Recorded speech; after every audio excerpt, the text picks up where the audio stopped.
कारण शिरः सार्वम स्वर्गात् इयम गंगा, यह गंगा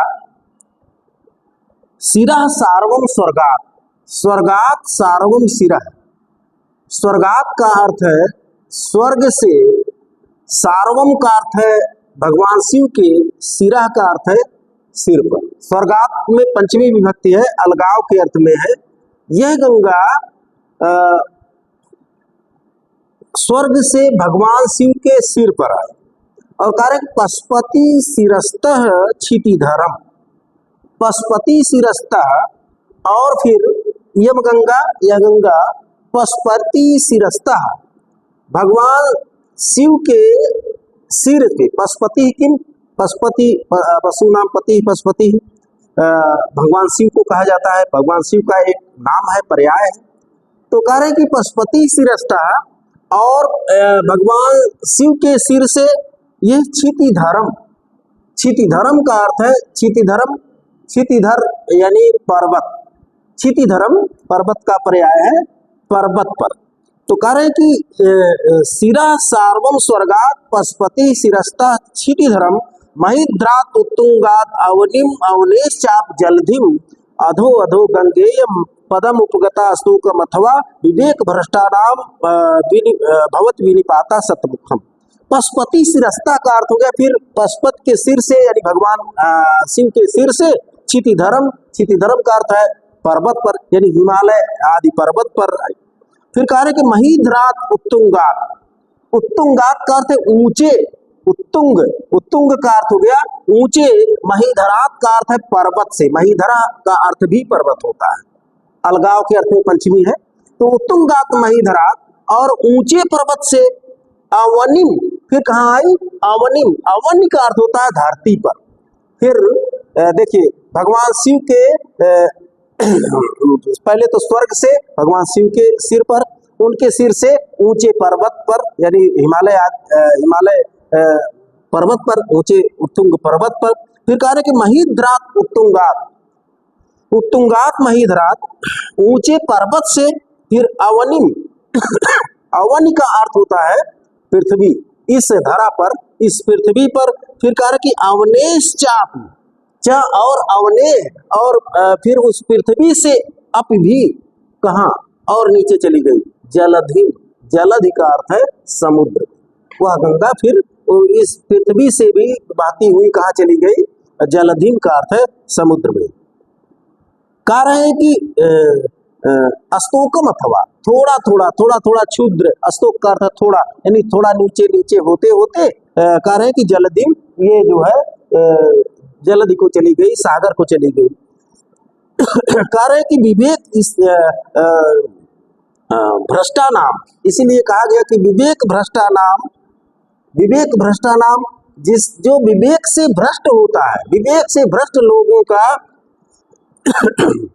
विनिपाता, विनिपाता का अर्थ है पतन, अधो अधो, अधो अधो का अर्थ है क्रमशः नीचे ही नीचे, सतमुखः भवति, सतमुखः भवति का अर्थ है सैकड़ों प्रकार से होता है, यानी क्रमशः विवेक से भ्रष्ट लोग क्रमशः नीचे नीचे उनका पतन होता जाता है। जैसे यह गंगा जो है कहाँ स्वर्ग से जाकर के फिर सागर में चली गई। ये शब्द अर्थ हो गया। एक बार फिर इसको देखें कि शिरः सार्वम स्वर्गात् पशुपति शिरस्तः क्षितिधरम महिद्रात उत्तुंगात् अवनिम अवनेश्चाप जलधिम अधो अधो गंगेयम पदमुपगता स्तोकम अथवा विवेक भ्रष्टा नाम भवति विनिपातः सतमुखः। इयम गंगा तृतीय चरण में है, इयम गंगा, यह गंगा स्वर्गात सार्वम शिरः, स्वर्गात का अर्थ है स्वर्ग से सबसे पहले, सार्वम शिरः उसका थोड़ा सा पतन हुआ गंगा का, सार्वम शिरः, सार्वम शिरः का अर्थ है भगवान शिव के सिर पर आई। और फिर कह रहे हैं कि पशुपति शिरस्तः, और पशुपति भगवान शिव के शिरस्ता का अर्थ है सिर से, क्षितिधरम, क्षितिधरम का अर्थ है जो है पर्वत पर आई। और कह रहे कि उत्तुंगात महिद्रात, और उस उत्तुंगात ऊंचे महीधरात पर्वत से, हिमालय पर्वत से अवनिम, अवनिम का अर्थ है इस पृथ्वी पर, धरती पर आई, अवन पर आई, धरती पर आई। अपिच और अवनेश्च, अवनेश्च और अवन से यानी इस धरती से फिर जो है अधो अधो, अधा अधा करते धीरे धीरे क्रमशः नीचे ही नीचे, पदम उपगता, पदम का अर्थ है निम्न पद को, निम्न पद को, उपगता प्राप्ता, प्राप्ता का अर्थ है प्राप्त हुई। इसीलिए कहा गया है कि अथवा इसीलिए कहा गया कि विवेक भ्रष्टा नाम विनिपातः सतमुखा भवति। विवेक भ्रष्टा नाम, इसीलिए कहा गया कि विवेक भ्रष्टा नाम का अर्थ है बुद्धि से भ्रष्ट लोगों का, विनिपातः का अर्थ है पतन, अधो अधो ऊपर से ले सकते हैं, अधा अधा का अर्थ है क्रमशः नीचे ही नीचे, सतमुखा भवति उनका पतन सैकड़ों प्रकार से होता है। जो बुद्धि से भ्रष्ट हो जाते हैं उनका पतन क्रमशः जो है अधोगति की ओर होता है, नीचे नीचे ही होता जाता है। तो एक तरह से इसमें सीख मिली कि जो है अगर आप विवेकशील प्राणी हैं तो आप को जो है अपने स्थिति का, अपने स्थान का, अपने कर्तव्य का बोध होना चाहिए, जिससे आपका पतन न हो, भविष्य में आपका पतन न हो। आगे फिर कह रहे हैं कि शक्यो वारयितुं जलेन हुतभुक छत्रेण सूर्यात् को नागेन्द्रो निशितांकुशेन समदो दंडेन गोगर्दभौ व्याधिर्भेषज संग्रहैश्च विविध मंत्र प्रयोगैर्विषम सर्वस्य औषधमस्ति शास्त्र विहितम मूर्खस्य नास्ति औषधम। ये मूर्खस्य नास्ति औषधम, ये सूक्ति है, इसको अंडरलाइन कर सकते हैं। कह रहे हैं देखिए कि इस संसार में मूर्खता के निवारण का जो है कोई उपाय नहीं, मूर्खता को दूर करने का कोई उपाय नहीं है। उसी भाव को लेकर के भरतिहर जी कह रहे हैं कि शक्यो वारयितुं जलेन हुतभुक, हुतभुकः किम, हुतभुकः अग्नि, अग्नि को हुतभुक क्यों कहते हैं अग्नि को, कि जो यज्ञ आहुति दी जाती है उसका भोग करके देवताओं तक अग्नि पहुंचाती है, इसलिए अग्नि को हुतभुक भी कहा जाता है। अग्नि का पर्यायवाची हुतभुक भी है।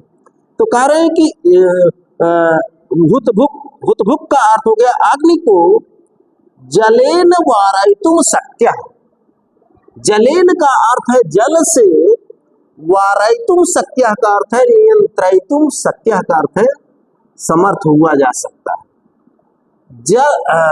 अग्नि को जल से नियंत्रित किया जा सकता है, रोका जा सकता है। कहीं जैसे आग लग जाए तो कैसे बुझाएंगे, जल से ही तो बुझाते हैं।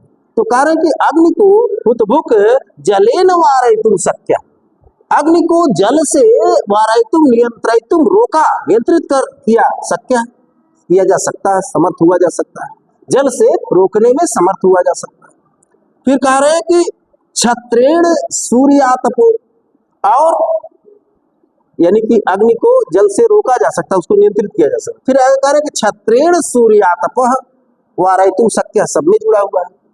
और छत्रेण, छत्रेण का अर्थ है छाते से, छाते से, सूर्यातपः, आतपः घर्मा, धूप जिसको घाम कहते हैं, धूप, तो सूर्य आतपा, और सूर्य के आतप को, सूर्य के ताप को, धूप को छत्रेण वारयितुं शक्यः, छाते से रोका जा सकता है। सूर्य के गर्मी को, सूर्य के ताप को, धूप को किससे रोका जा सकता है, छाते से रोका जा सकता है। फिर कह रहे हैं कि नागेन्द्रो निशितांकुशेन, नागेंद्र, नागेंद्र की, नागेंद्र पर्याय हस्ती, हाथी, हाथी को नागेंद्र, नागेंद्र कहते हैं हाथी को। नागेंद्रो और हाथी को निशित, निशितांकुशेन, निशित का अर्थ है तीक्ष्ण, अत्यंत नुकीले, तीखे, अंकुशेन का अर्थ है अंकुश से, अंकुश से। तो हाथी को तीखे या तीक्ष्ण, अंकुशेन का अर्थ है अंकुश से। महावत जो होता है वो जो अंकुश लिए होता है, एक तो नुकीला होता है, एक टेढ़ा होता है। तो जो उसको उसके कान में चुभाता है, जिससे हाथी क्या हो जाता है, रुक जाता है। कहीं जा रहा है, कहीं वो कर रहा है, कान में फंसा करके खींचता है महावत, तो हाथी रुकता है, नियंत्रित हो जाता है। वही चीज कह रहे हैं कि नागेंद्रो निशितांकुशेन, और हाथी को भी निशितांकुशेन तीक्ष्ण अंकुश से वारयितुम शक्य, वारयितुम शक्य अध्याहृत कर लिया गया, सब में अनुवृत्ति उसकी आ रही है, नियंत्रित किया जा सकता है। तो दुष्ट हाथी को भी तीक्ष्ण अंकुश से नियंत्रित किया जा सकता है। फिर कह रहे हैं कि समदो दंडेन गोगर्दभौ, गोगर्दभा, गर्दभौ द्विवचन, गो गाय, गर्दभ गधा, गोगर्दभौ दो का प्रयोग है, इसलिए द्विवचन का प्रयोग होगा। तो गोगर्दभौ का अर्थ हो गया गाय और बैल को, और कैसे, समदह, समदह जो मतवाले हो गए हो, जो किसी की न सुनते हो, ऐसे दुष्ट मतवाले गाय और गधे को, या बैल और गधे को भी, गोगर्दभौ बैल और गधे को भी दंडेन, दंडेन का अर्थ है दंड से, दंड के प्रहार से, वारयितुम शक्य नियंत्रित किया जा सकता है। गधा और बैल को भी दंड के प्रहार से नियंत्रित किया जा सकता है। फिर कह रहे हैं कि व्याधिर भेषज संग्रहश्च वारयितुम शक्य, इसमें भी च का अर्थ है और, व्याधि का अर्थ है रोग को, व्याधि का अर्थ है रोग, और रोग को भेषज संग्रह, भेषज का अर्थ होता है औषधि के, संग्रही का अर्थ है संग्रहण से, औषधि ला करके उसका उपयोग करने से, दवा ला करके उसका उपयोग करने से। व्याधि, व्याधि का अर्थ है रोग को, वारयितुम शक्य नियंत्रितुम शक्य नियंत्रित किया जा सकता है, रोका जा सकता है।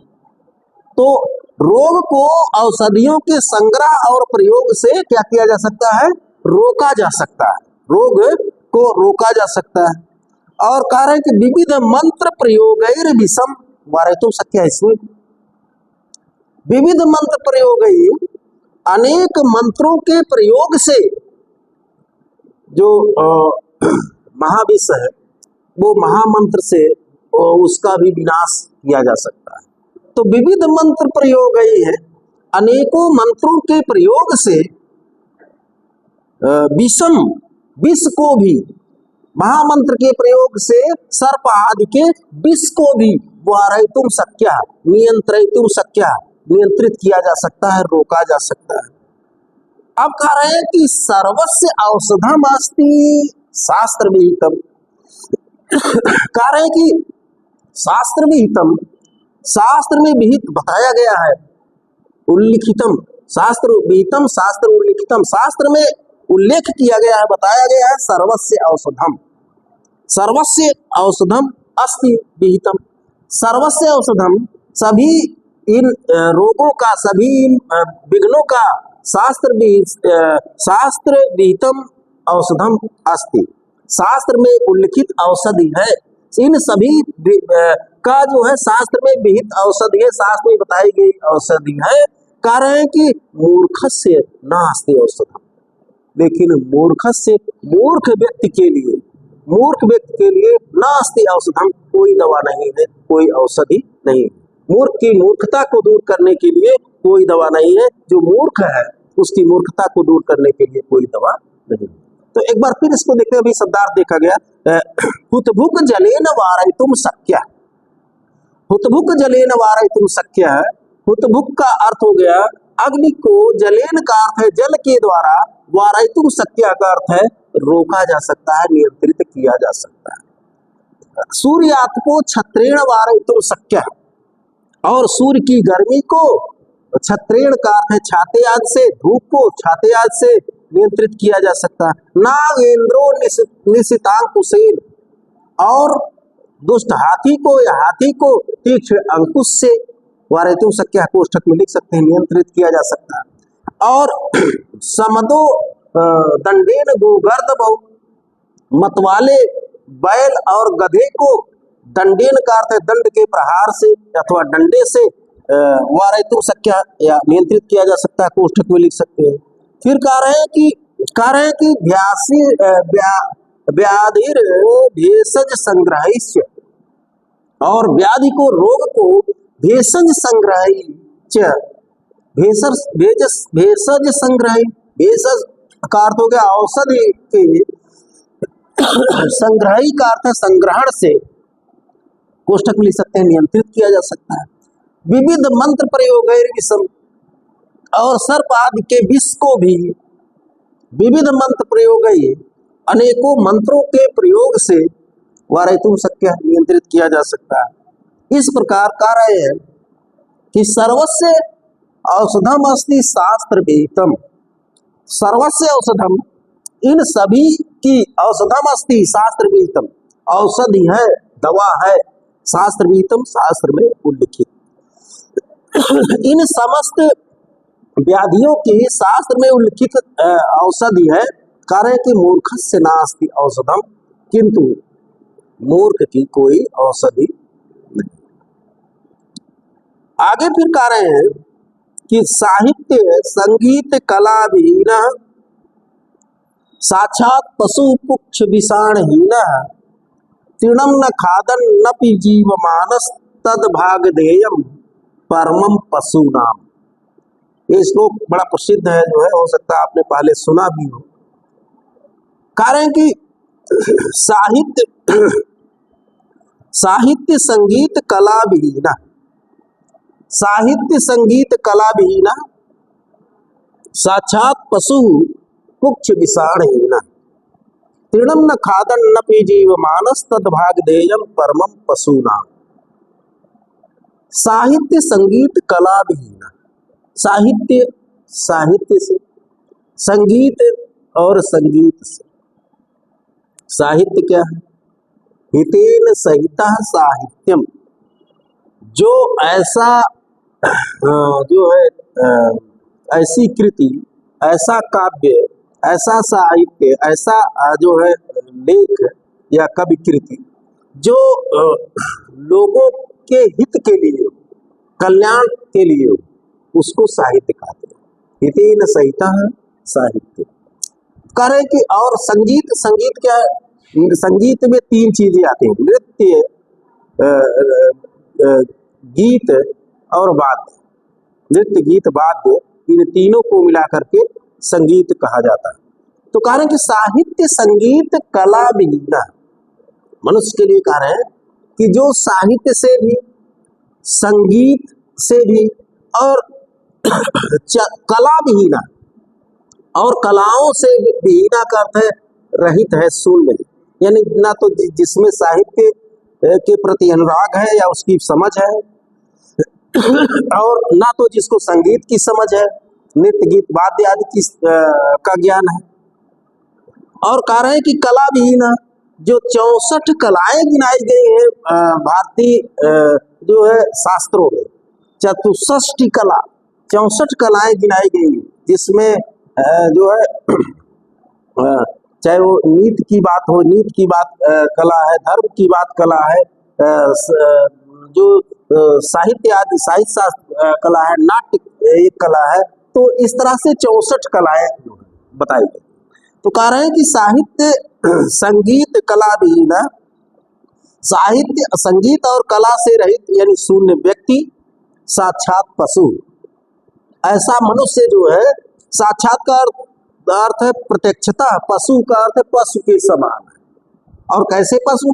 पुच्छ विषाणहीना, जिसके पुच्छ, ना तो पूंछ है, पशुओं में पूंछ होती है, ऐसा मनुष्य साक्षात पशु, प्रत्यक्षता पशु के समान है। पुच्छ विषाणहीना, जिस जो पूंछ और विषाण का अर्थ होता सींग, जिसके पूंछ और सींग नहीं है, ऐसा वह मनुष्य पूंछ सींग से रहित साक्षात प्रत्यक्षता पशु का अर्थ है पशु के तुल्य है, पशु के समान। तो साहित्य संगीत और कला से रहित मनुष्य पुच्छ विषाणहीन, पूंछ और सींग से रहित साक्षात पशु प्रत्यक्ष रूप से पशु के तुल्य है, पशु के समान है।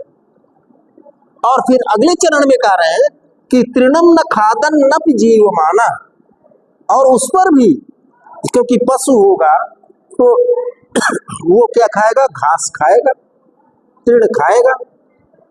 लेकिन ऐसा जो साहित्य संगीत कला से विहीन पूंछ और सींग से रहित मनुष्य रूपी पशु है, वह कह रहे हैं कि तृणम न खादन न जीवमाना, तृणम न खादन, घास को ना खाते हुए भी मनुष्य जो है, ऐसा वह मनुष्य रूपी पशु जो है, तृणम न खादन, घास को न खाते हुए, अपि का अर्थ है भी, तृणम न खादन नपि, घास को न खाते हुए भी जीवमाना का अर्थ है जीवित रहता है।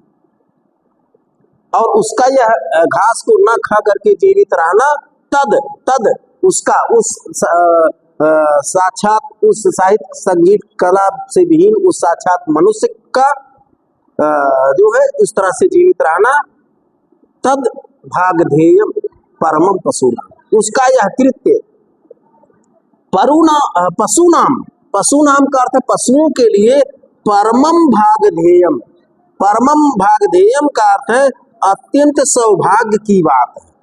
यानी उसका घास ना खाते हुए, उस मनुष्य का घास ना खाते हुए जीवित रहना पशुओं के लिए सौभाग्य की बात है। ऐसा क्यों कहा भारतीय ने? क्यों? क्योंकि अगर वह मनुष्य एक तो साहित्य संगीत कला से भी प्रत्यक्षता पशु है, उसके सींग और पूंछ नहीं है बस, नहीं तो पशु तो है ही है, कारण कि और वह तिनका घास न खाते हुए जीवित है, यह पशुओं के लिए सौभाग्य की बात है। यह ऐसा क्यों कहा? ऐसा इसलिए कहा क्योंकि अगर वह घास भी खाता मनुष्य तब तो सारी घास क्या कर जाता, चट कर जाता, पशु बेचारे मारे जाते। तो इसलिए कार्य कि तद भाग ध्येयम परमो पशुनाम, यह जो है घास न खाते हुए जो जीवित रहता है ऐसा मनुष्य रूपी पशु, कार्य कि तद वह भागधेयम परमम पशुनाम, पशुनाम परमम भागधेयम, पशुओं का परम सौभाग्य है। नहीं तो वो तो बेचारे वैसे ही मारे जाते, बिना घास के ही, बिना खाए पिए ही मारे जाते। तो ये जो है सौभाग्य की बात है। एक शब्दार्थ हुआ, एक बार फिर इसको देखते। साहित्य संगीत कला विहीन साक्षात पशु पुच्छ विषाणहीन, तृणम न खादन न जीव मानस तद भागधेयम परमम पशुनाम। साहित्य संगीत कला और विहीन कला से विहीन पुरुष मनुष्य, पुच्छ विषाणहीन, पूंछ और सींग से रहित साक्षात पशु, साक्षात पशु कोष्टक में अस्ति लिख दे तो वाक्य पूरा हो जाता है, प्रत्यक्षता पशु है। और फिर आगे कहते हैं कि वह पशु तृणम न खादन नपि जीवमाना, तिनका यानी घास को न खाते हुए भी जीवित रहता है, तत् उसका उस प्रकार से रहना पशु नाम परमम भागधेयम, पशुओं के लिए परम सौभाग्य की बात है। नहीं तो पशु बेचारे बिना खाए पिए ही मारे जाते। तो फिर आगे कह रहे हैं, देखिए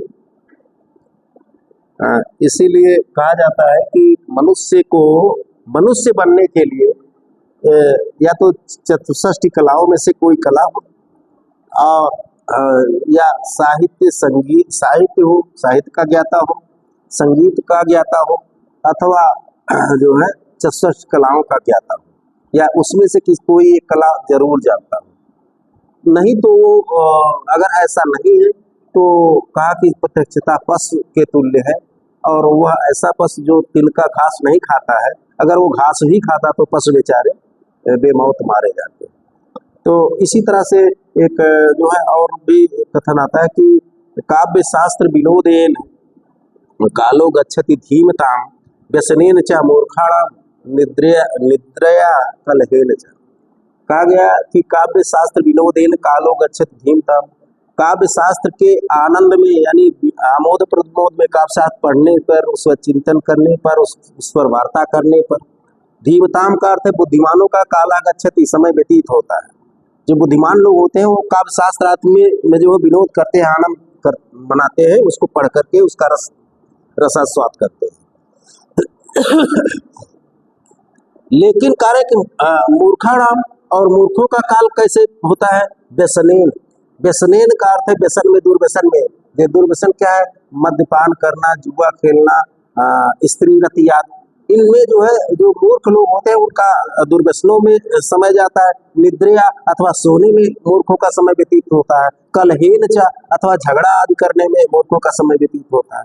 तो भाव ये है कि मनुष्य को जो है इन कलाओं के प्रति जो है आकर्षित होना चाहिए, चाहे वो साहित्य हो, चाहे संगीत हो, अथवा चतुष्षष्टि जो कलाएं हैं उनमें से किसी एक का ज्ञान होना चाहिए या उसके प्रति प्रयासरत होना चाहिए।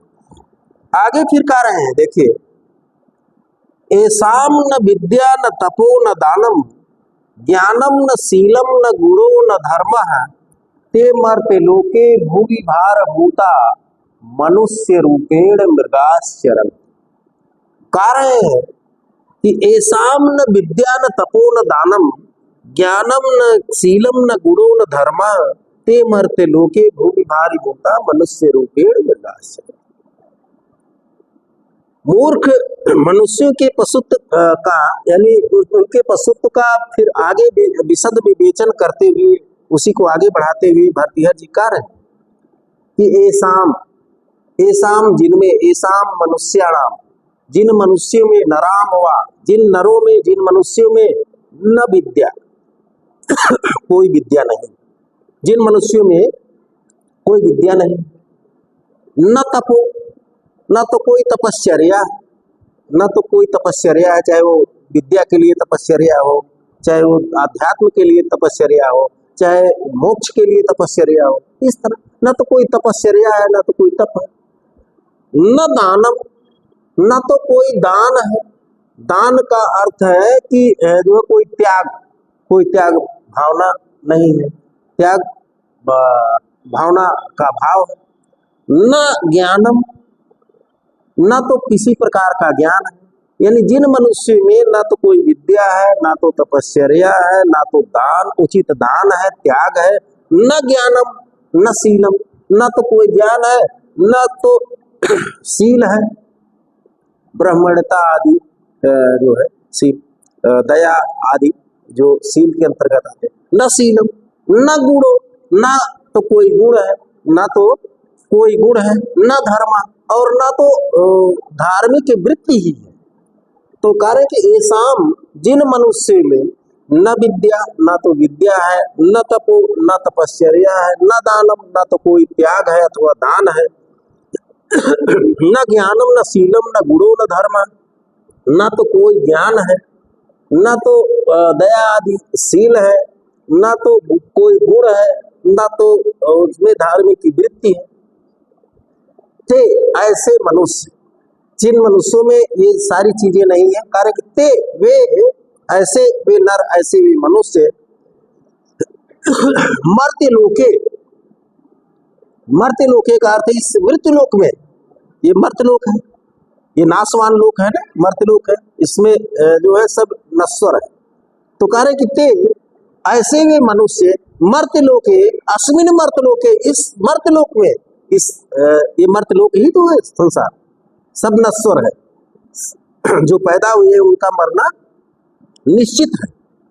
तो ते ऐसे वे लोग मर्त्यलोके का अर्थ इस मृत्युलोक में, भूमि का अर्थ इस धरती पर, भूमि पर, इस धरती पर, भारभूता, भारत स्वरूपा, यानी वे इस धरती पर मानो भार स्वरूप हैं, जैसे बोझ लाद दिया गया, जिनमें ना तो कोई विद्या है, ना तो तप है, न ज्ञान है, न शील है, न गुण, न धर्म है।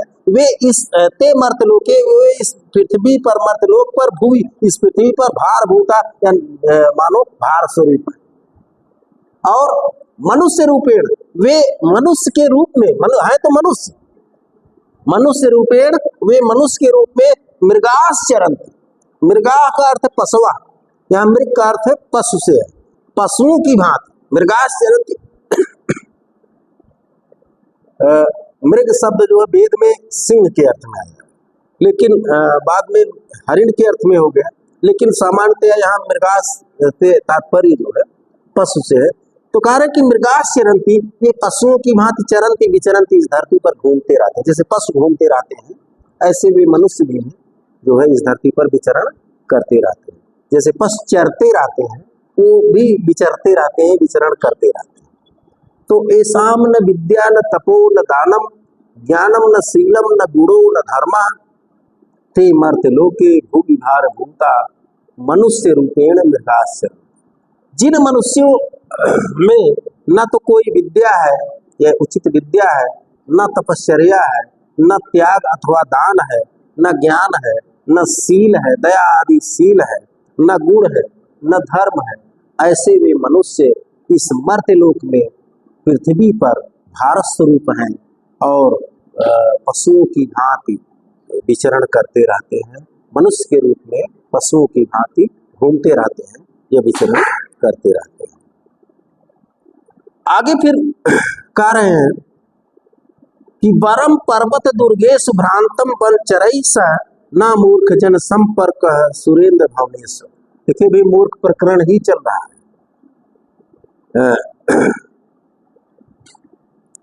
कह रहे हैं कि एक तरह से भारतीय जी कह रहे हैं कि मूर्खों का संसर्ग सर्वथा त्याज्य है। मूर्खों के संसर्ग में साथ में नहीं रहना चाहिए। जो मूर्ख व्यक्ति हो उसका साथ छोड़ देना चाहिए, उसके साथ नहीं रहना चाहिए। क्योंकि संसर्गजा दोष गुणा भवन्ति और संसर्गजा गुण दोषा भवन्ति। संसर्ग से ही साथ साथ रहने से ही दोष जो है वो गुण हो जाते हैं और गुण दोष हो जाते हैं। अगर कोई अच्छे व्यक्ति के साथ रह रहा है तो अच्छाई आ जाएगी। अगर कोई चोर के साथ दुष्ट के साथ रह रहा है तो चोरी करना सीख जाए। होगा कि नहीं होगा? संसर्ग से ही होता है। तो कह रहे हैं कि बरम पर्वत दुर्गेश भ्रांतम वन चरई सह ना मूर्ख जन संपर्क सुरेंद्र भवनेश्वर। कह रहे हैं कि वनचरई सह, वनचरई सह, वनचरई का अर्थ होता है कि जो वन में विचरण करने वाली जातियां, जंगली लोग, जो जंगल में रहने वाले लोग हैं, वन में भी जैसे उपजातियां अभी भी पाई जाती, कोल भील आदि जंगल में जो है, जो जंगली जातियां हैं, पशुओं आदि को चराते हुए अपना जीवन यापन करते हैं। आज भी जो है तराई क्षेत्रों में जो है जंगल क्षेत्रों में ये जातियां मिलती है मनुष्य, कोल भील आदि। तो कह रहे हैं कि वनचरई सा, वनचरई सा का अर्थ हो गया इन वनेचरों के साथ, यानी जंगल में विचरण करने वाले जंगली जातियों के साथ, निम्न जातियों के साथ। पर्वत दुर्गेश, पर्वत का अर्थ है पहाड़ के, दुर्ग का अर्थ है गुफाओं में। भ्रांतम, भ्रांतम का अर्थ है घूमना। वरम का अर्थ है श्रेष्ठम, अच्छा है। वनचरों के साथ, वनेचरों के साथ, जंगली लोगों के साथ, पर्वत की गुफाओं में, पर्वत के दुर्गों में, यहाँ से वहां भ्रांतम विचरण करना, घूमना, वरम श्रेष्ठम, अच्छा है। किंतु कह रहे हैं कि सुरेंद्र भवनेश्वपि, किंतु सुरेंद्र का अर्थ सूर्य धन इंद्र, सूर्य देवता, देवताओं में जो इंद्र हो, यानी सुरेंद्र भवनेश, देवराज इंद्र के भवनेशु अपि, उनके महल में भी, राजमहल में भी, अगर देवराज इंद्र के महल में भी मूर्ख जन संपर्क, मूर्ख लोगों के साथ संपर्क है, मूर्ख लोगों के साथ रहना हो तो न बरम, ना का अर्थ है न बरम, अच्छा नहीं। अगर आपको देवराज इंद्र के महल में रख दिया जाए और 20 मूर्खों के बीच रख दिया जाए तो अच्छा नहीं है। उससे अच्छा है कि उन वनेचरों के साथ, उन जंगली लोगों के साथ एक पर्वत से दूसरे पर्वत के दुर्गों में विचरण करना, घूमना श्रेष्ठ है। तो वनचरई सा पर्वत दुर्गेश भ्रांतम वरम, वनचरई सा जंगली लोगों के साथ पर्वत की गुफाओं में घूमना वरम श्रेष्ठ है। किंतु सुरेंद्र भवनेश्वर, किंतु देवराज इंद्र के राजमहल में भी मूर्ख जन संपर्क न बरम, न बरम ऊपर से बरम ऊपर से अध्याय कर लीजिए तो न श्रेष्ठ नहीं, यानी उन देवराज इंद्र के महल में मूर्खों के साथ संपर्क में रहना अच्छा नहीं। ठीक है।